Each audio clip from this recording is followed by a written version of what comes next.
Thanks so much, Dylan. Well, we have more than just this beautiful weather to celebrate. Today is a really, really important anniversary. And joining us this morning to talk a little bit about the annual Women's Equality Day is the Lynn Dr. Pinnock. She comes to us from the League of Women Voters, and she's got some notes that she wants to share. Good morning, Lynn. Thanks so much for being here.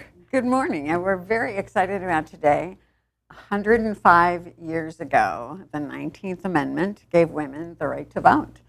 And it was not without many, many years of struggle on the part of women.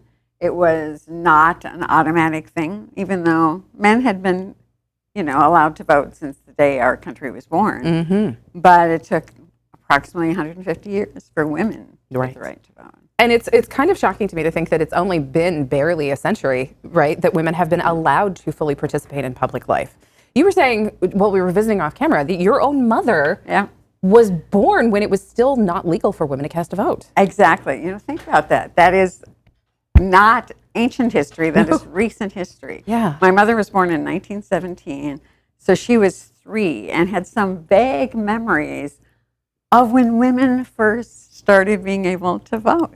And, we forget that it was actually a very difficult process. It was very difficult. Controversial at the time, right? Controversial. It was, suffragettes were jailed, were ridiculed, were threatened. It was institutionalized. Institutionalized. They called them crazy, right? Absolutely. Yeah. All of those things were directed at these women who simply wanted the right to vote. Yeah. Because at that time it was such a controversial thing to allow us, as 50% of the population, to be able to vote, to be treated as whole human beings,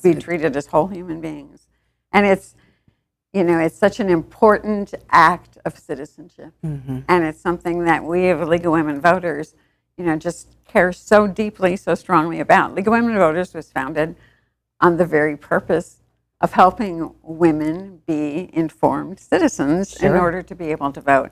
That's why our candidate forums and everything that we do with voting rights is because we know how precious this sacred opportunity is. You guys are such an important resource for all voters, not just women voters, all eligible voters in this region, because you put out voter information pamphlets, right? Nonpartisan, just very basic facts. You put out the redistricting guidelines that you had sent me just recently. This is a way for all citizens to get educated. Absolutely. One of the things, though, that strikes me that you and I were kind of agreeing on is that it has been so long since women gained suffrage that a lot of younger women, it seems, the newly hatched potential voters, may not be clocking just how important their participation is. Absolutely. There are so many things around opportunities for women that we take for granted now that really only began after women had the right to vote and could be part of the process. Right. Even something as simple as, I would assume that most young women that have a debit card or a credit card. Sure. And have that in their own name. Yeah.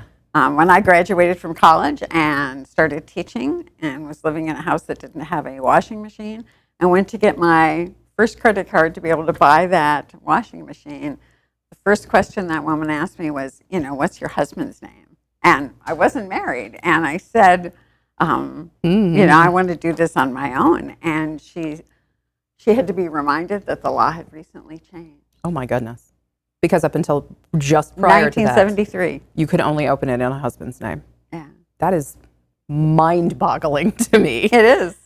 So we're really proud of the fact that today is not only Women's Equality Day, but we have an official proclamation that's signed by the city of Moorhead, the state of Minnesota, the cities of Fargo, West Fargo, and the state of North Dakota, proclaiming today as Women's Equality Day.